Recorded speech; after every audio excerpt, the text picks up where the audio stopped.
Bismillahirrahmanirrahim. Assalamualaikum warahmatullahi wabarakatuh.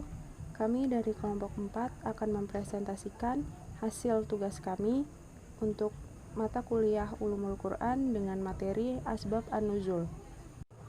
Di kesempatan ini kami akan menjelaskan tentang pengertian Asbab An-Nuzul dan macam-macam Asbab An-Nuzul. Pengertian Asbabun Nuzul digunakan untuk memahami ayat-ayat Al-Quran. Asbabun Nuzul juga dapat dikatakan sebagai bahan sejarah yang digunakan untuk memberikan keterangan terhadap turunnya ayat-ayat Al-Quran. Kemudian ada macam-macam Asbab An-Nuzul. Yang pertama ada ta'adud al-asbab wa al-nazil wahid. Adalah beberapa sebab yang hanya melatar belakangi turunnya satu ayat atau wahyu.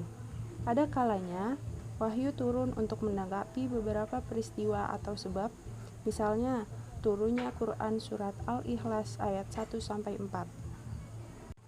Yang kedua ada ta'adud an-nazil wa al-asbab wahid, merupakan suatu sebab yang mendasari turunnya beberapa ayat, misalnya Quran surat Ad-Dukhan ayat 10, 15, dan 16.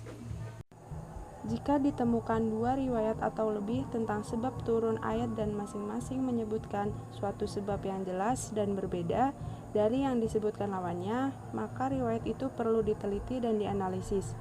Permasalahannya ada 4. Yang pertama, salah satu dari keduanya riwayat sahih dan yang lain tidak, maka diselesaikan dengan jalan memperpegangi riwayat yang sahih dan menolak riwayat yang tidak sahih. Yang kedua, bila kedua riwayat itu sahih, namun salah satunya mempunyai penguat dan yang lain tidak, maka penyelesaiannya adalah mengambil riwayat yang mempunyai penguat.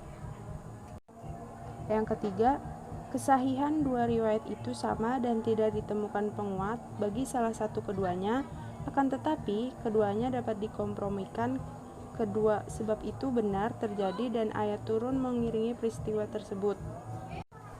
Yang ketiga, kesahihan dua riwayat itu sama dan tidak ditemukan penguat bagi salah satu keduanya, akan tetapi keduanya tidak dapat dikompromikan.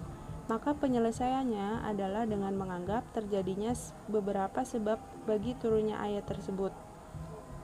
Yang keempat, keadaan dua riwayat itu sahih, tidak ada penguat bagi salah satu keduanya atas yang lainnya, dan tidak pula mungkin menjadikan keduanya sekaligus sebagai asbab an-nuzul karena waktu peristiwanya jauh berbeda. Penyelesaian masalah ini adalah dengan menganggap berulang-ulangnya ayat itu turun sebanyak asbab an-nuzulnya. Sekian presentasi dari kelompok kami, mohon maaf bila ada kesalahan dan kekurangan. Wassalamualaikum warahmatullahi wabarakatuh.